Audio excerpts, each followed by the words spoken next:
Eating and drinking the Lord's Supper in an unworthy way in 1 Corinthians 11, in its full context, refers to partaking without a proper appreciation that those partaking with you are also members of the body. It relates to the lack of a felt connection. The Lord's table, also known by other names in other denominations, actually has a great deal to do with the handling of offenses within the body. Remember what the last post said about the spiritual analogy to leprosy.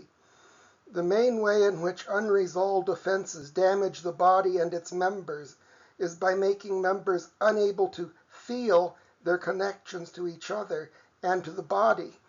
This leads to other problems. Recall that the purpose of the Lord's Supper is to proclaim to each other and to the world the Lord's death until he comes, and that the bread is a picture of Jesus' body broken for us. For I received from the Lord that which I also delivered to you, that the Lord Jesus, on the night in which he was betrayed, took bread. When he had given thanks, he broke it and said, "Take, eat, this is my body, which is broken for you. Do this in memory of me." In the same way, he also took the cup after supper, saying, "This cup is the new covenant in my blood. Do this as often as you drink in memory of me. For as often as you eat this bread and drink this cup, you proclaim the Lord's death until he comes." 1 Corinthians 11:23 through 26. Next, compare this to what Paul wrote in the next about eating and drinking the Lord's Supper in an unworthy way. "Therefore, whoever eats the bread or drinks the cup of the Lord in an unworthy way shall be guilty of the body and blood of the Lord. But a person must examine himself, and in so doing he is to eat of the bread and drink of the cup. For one who eats and drinks judgment to himself if he does not properly recognize the body." 1 Corinthians 11:27 through 29. Obviously, partaking of the Lord's Supper in an unworthy way is a very serious thing. People who do it eat and drink judgment upon themselves. So we are to examine ourselves before taking the bread and cup, to be sure we are taking it worthily. And whatever else can be said about it, eating at the Lord's table unworthily consists of not properly recognizing the body of the Lord. This also implies that eating worthily, properly proclaiming what the Lord's death was about, involves properly discerning his body. And what are the consequences of not properly discerning the Lord's body? What is the judgment that we can eat and drink on ourselves? Not discerning the Lord's body among us leads to accelerated illness and death of our individual physical bodies. For he who eats and drinks in an unworthy way eats and drinks judgment to himself if he doesn't discern the Lord's body. For this cause many among you are weak and sickly, and not a few sleep. For if we discerned ourselves, we wouldn't be judged. But when we are judged, we are punished by the Lord, that we may not be condemned with the world. 1 Corinthians 11:29 through 32. So it is a very serious thing.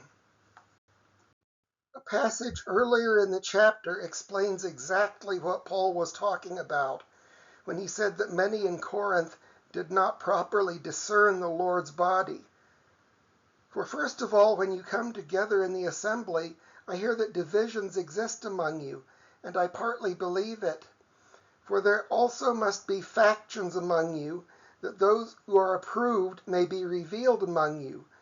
When therefore you assemble yourselves together, it is not the Lord's Supper that you eat. For in your eating each one takes his own supper first. One is hungry and another is drunken. What, don't you have houses to eat and drink in? Or do you despise God's assembly and put to shame those who don't have enough? What shall I tell you? Shall I praise you? In this I don't praise you. 1 Corinthians 11:18 through 22. The last two verses of the chapter amplify this. So then, my brothers and sisters, when you come together to eat, wait for one another. If anyone is hungry, have him eat at home, so that you do not come together for judgment. 1 Corinthians 11:33 and 34. From this, it appears quite clearly that the problem Paul was addressing was the Corinthian believers' behavior toward each other when they took the bread and the cup. They came to the Lord's table divided into factions, and once they were there, partook in a way which shamed the poor among them. In this way, by not properly discerning that the poor believers were equal members of the body with them, they failed to properly recognize the body and ate unworthily. And God took this very seriously. Some were sick and some had died as a result of the Lord's discipline in the matter.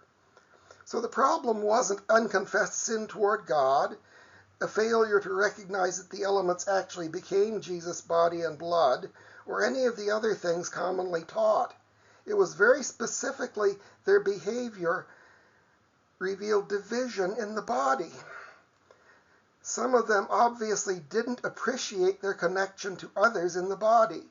Thus, in taking the elements, they were not proclaiming the Lord's death that made them into one body. So this ties directly into the discussion of leprosy. Some members could not properly feel other members, and they therefore came together for judgment. Of course, my reading of this passage as an old fool disagrees with that of every denomination and every other commentator that I know of. But it seems to make good sense of the verse about eating unworthily in its larger context.